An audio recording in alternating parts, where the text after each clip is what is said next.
And so today, my presentation is going to be on rethinking metal casting from an additive manufacturing perspective. And what that really means is taking this old technology of metal casting, which we've been using in different forms for thousands of years, and looking at it from the lens of this very modern manufacturing technology, which is additive manufacturing. Um, so my background, I got my PhD at Penn State, and now I'm a assistant professor here at the University of Maine and at the Advanced Structures and Composites Center. So just to start, I wanted to give a little bit of a overview of metal casting, just in terms of where it's positioned in manufacturing. So in the United States, metal casting is responsible for almost 500,000 jobs, and it generates $32 billion in wages and $110 billion contributed to the economy. It also, each year in the United States, we produce 11 million metric tons of castings. Now, metal casting isn't only in the United States. It's also a global manufacturing process where, as of 2019, 109 million metric tons of castings are produced every single year. So metal casting really has a global reach and is responsible for parts that go in everything from cars to computers to heavy equipment. So on the additive manufacturing side, current metal additive manufacturing has its limitations. So one of the strengths of additive manufacturing is that you can have increased design complexity as well as reduce lead times. However, these strengths come with the limitations of it can be very expensive to print parts, especially as you get larger. You're limited in the number of materials you can use, where it has to be a material, it has to be, either a powder, something you can make a powder and put into a powder bed machine, or in the case of wire DED, something you can make into a wire to print that way. And so another limitation also is it's limited in size, where especially with the powder bed processes, because you have to fill the entire powder bed with powder, you're limited by your machine size and how big a part you can make.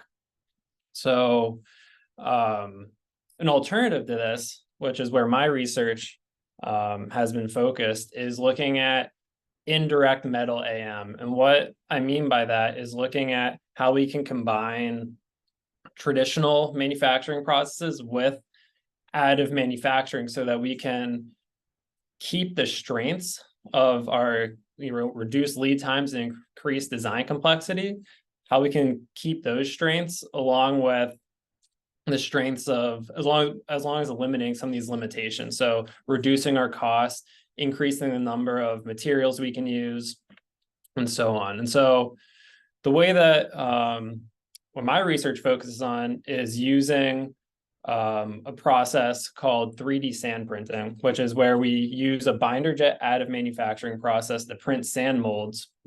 And then, so that's where the additive manufacturing part comes in. And then once we have the mold printed, it goes back to a traditional metal casting process. And because of this, because it's oftentimes cheaper to print sand and the material cost is less, we're able to lower the costs. We also are able to use any alloy that you can cast can be used with this process. So you widen the number of materials that you can use. We're also able to eliminate some of those size limitations, because with the casting process, we can just print pieces of our molds. So as long as our mold piece can fit in a printer, we can just print it in pieces and then assemble it later. And I'm about to show you a video of where we print a mold, and the mold itself, once it's constructed, is about twice the size of the printer we had, but we printed it in 6 pieces. So we were able to actually get a casting that's shown here, where we have the design complexity allowed from additive manufacturing, but we have a part, that's 2 meters long, that's larger than any machine that we could use to print this. And so So this video here briefly shows how we're able to just assemble this mold, and then once that happens, it becomes a traditional casting process where we just pour the metal in, and then in a moment here, you're going to see what the final part looks like. So we end up actually with our topology optimized casting. And you can see here how large this is. We had to use a crane to move it around, and it's a very large casting. So what that briefly demonstrated was how AM allows us to reimagine casting and mold design. So if you look here on the far left, this is what our traditional casting looks like for this part. This is a robotic arm for an excavator, I believe, is what the part was going into. But so on the left here is the robotic arm that they have. And so this is what our traditional casting would look like, where we have to be able to pack sand around that and be able to remove the sand to get a mold. So with additive manufacturing and 3D sand printing, we no longer have to be able to remove a pattern from the mold and create that mold. So we have a lot more design freedom. And so we're able to apply topology optimization. We get here on the right is this intricate geometry that you can't make using traditional casting methods, but we're able to make using additive manufacturing. And so just again, here is where we see when we apply this to the casting. So we have that robotic arm, and then we applied our casting principles where you have, a sprue and risers, which I'll get into a little bit more in the next slide. But we're able to create a casting, and then you can see here again that we're able to basically print this in pieces, and each one of these pieces can fit into the printer, but combined it's larger than what we would be able to print otherwise. And so you can really see how additive manufacturing and casting is allowing us to come up with new ideas and cast new geometries that previously we wouldn't have been able to cast.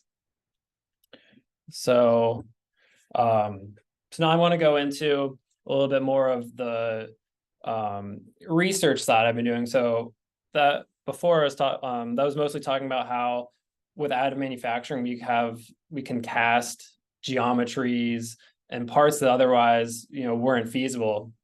But the bulk of my research has been in how can we use additive manufacturing to take castings we already were making and improve their mechanical properties and reduce the amount of defects in them.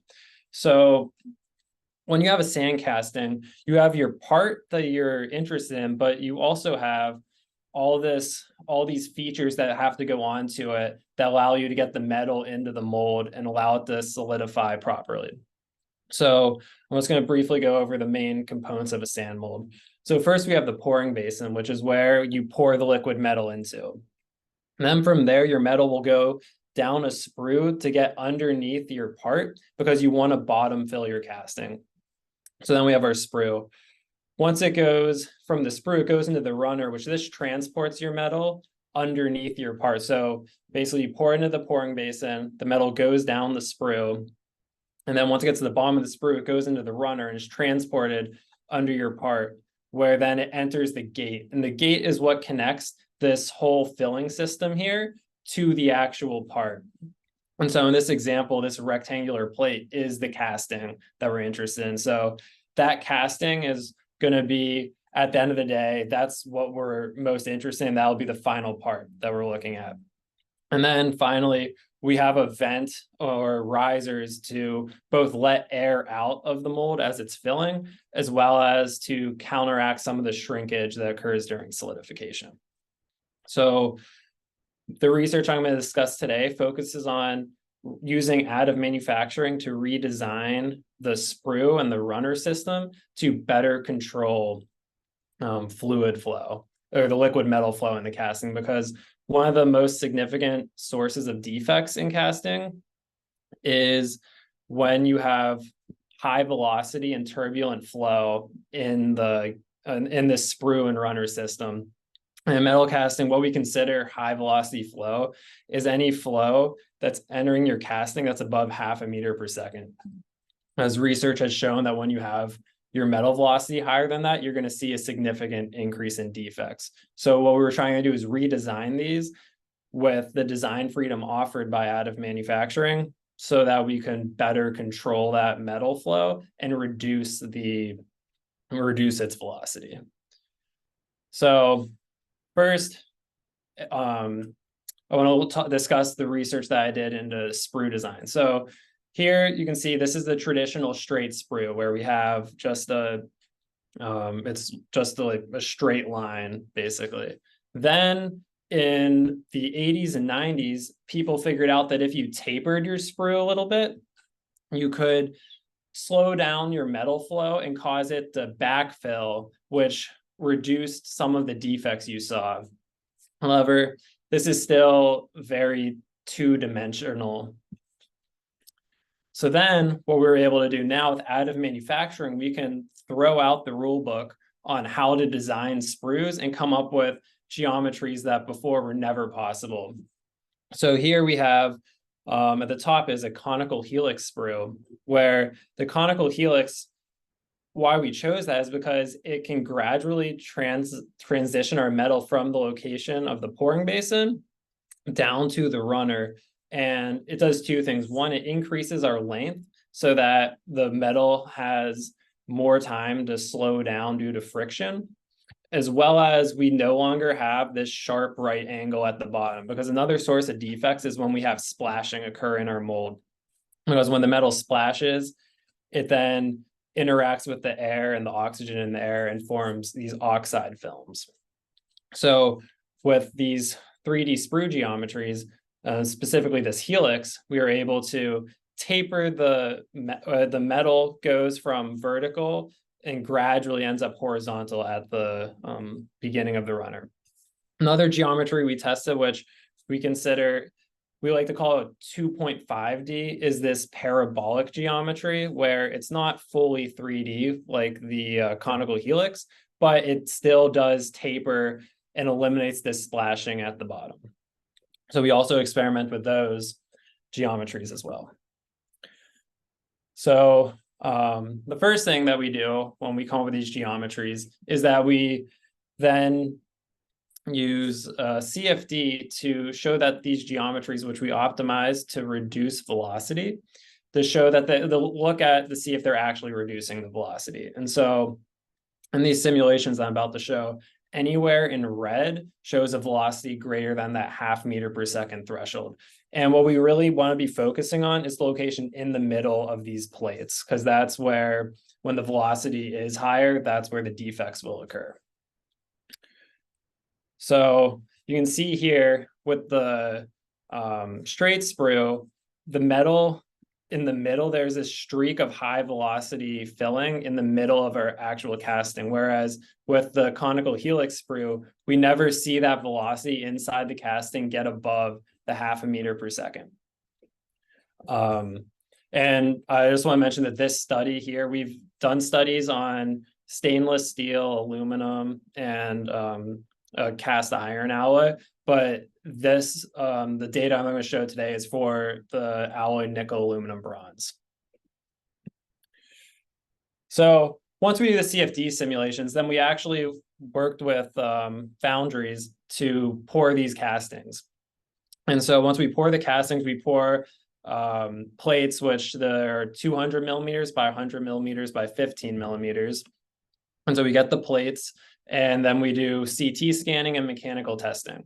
And so with the CT scanning, what we're looking for is our macro defects. So what we did is we took castings from we had some straight sprue castings, parabolic sprue castings, and helical sprue castings, and we CT scanned them.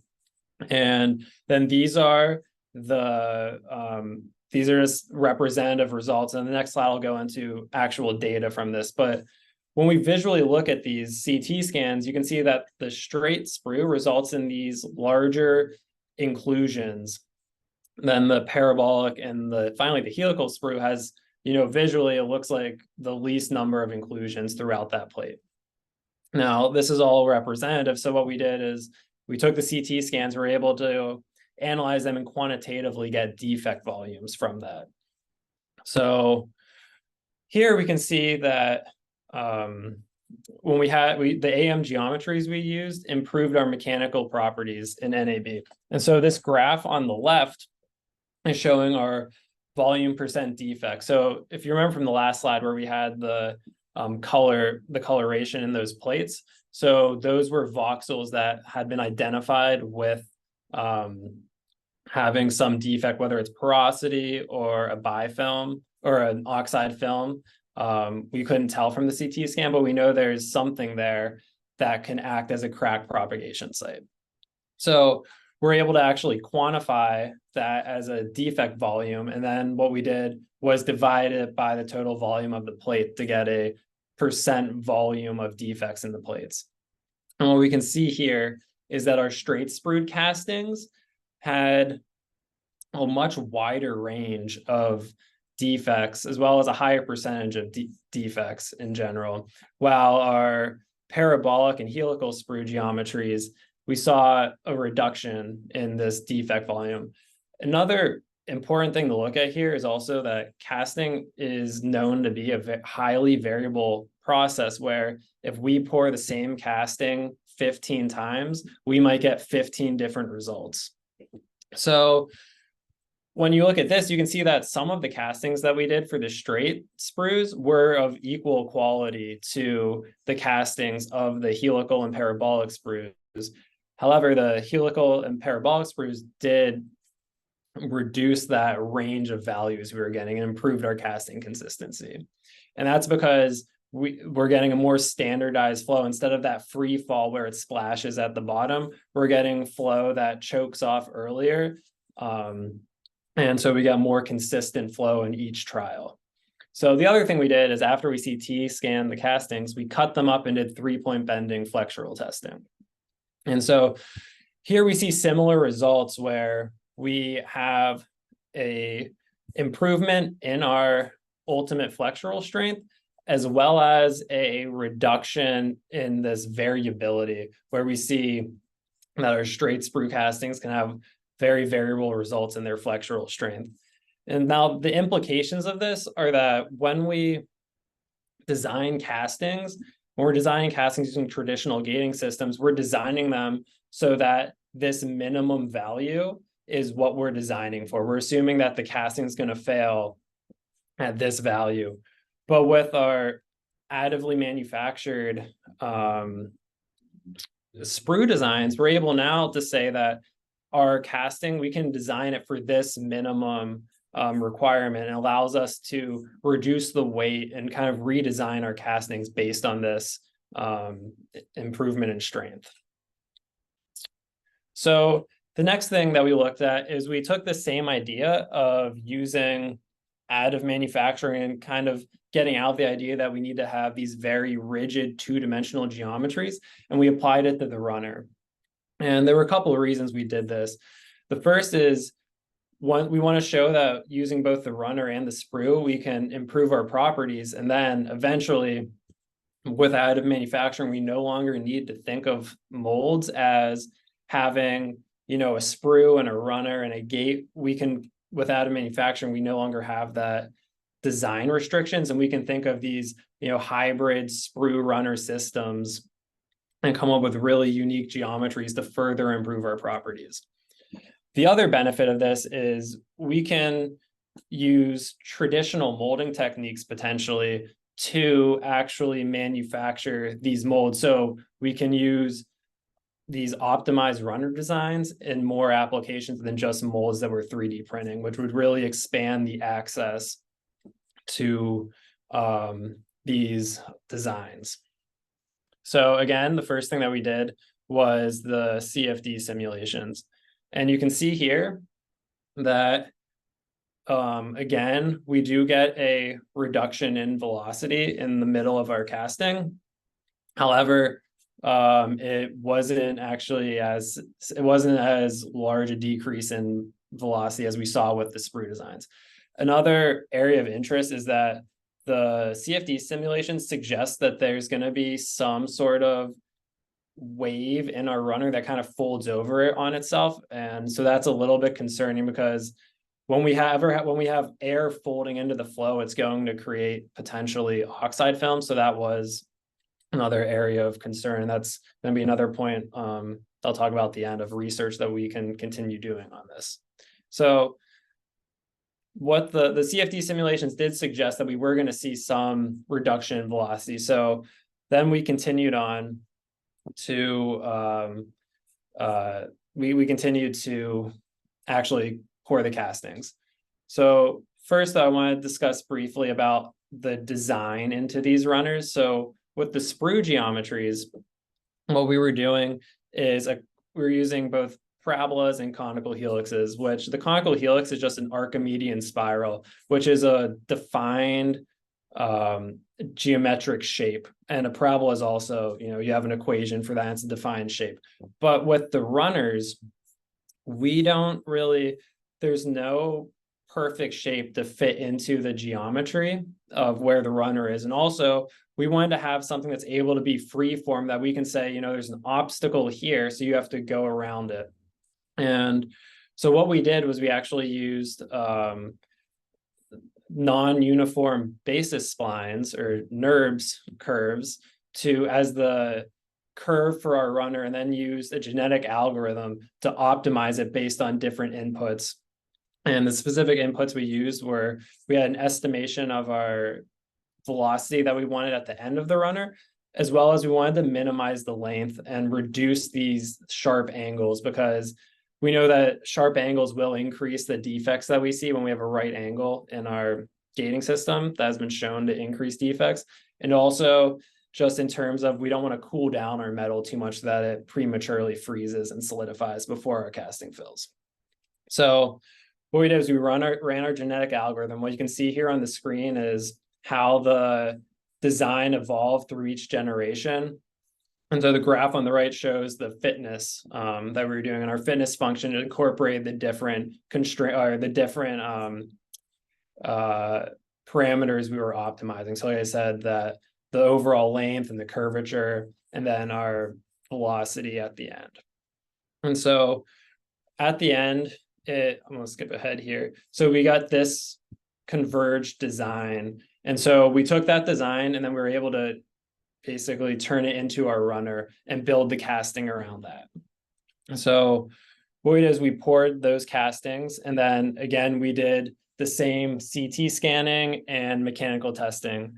The CT scanning didn't yield very conclusive results due to the size of our plates. So we need to cut them up so we can get more finer resolution CT scan, but we were still able to do the mechanical testing. And so the mechanical testing, when we looked at our flexural modulus, we didn't really see a difference in that between our optimized curved runners and our straight runners. However, with the ultimate flexural strength, we again saw that while we didn't have necessarily an increase in these improvement in properties, we had, again, more consistent results.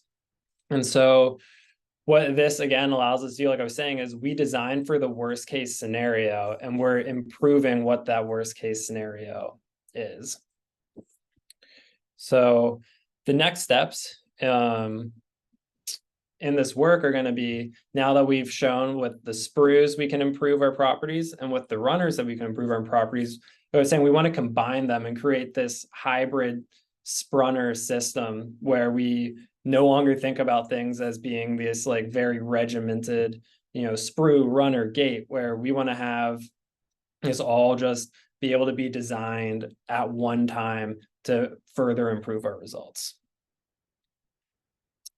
So in conclusion, since the advent of AM and 3D sand printing, it has transformed metal casting, where we no longer need to have these very strict and regimented designs where you're having straight sprue, straight runner, and very boxy casting. We can now do, an optimized runner design and have these crazy looking castings where they have topology optimization. And I think this is going to be while you're never going to get rid of traditional metal casting, and it's always going to be for mass production, that's going to be, we're still going to need it. We're now able, though, to apply metal casting to areas where we never before had the opportunity, either because the part needed to be very complex or there was a very short lead time for the part. But now with 3D sand printing, we can make these complex parts, and we can also reduce our lead time by being able to just print our molds and then pour them immediately. So I'd like to thank just the organizations that supported my work, the NSF, the Pennsylvania Department of Community and Economic Development, ONR, and then the NAVC Warfare Centers, specifically the Carter Rock Division. So I'd like to open up the questions now.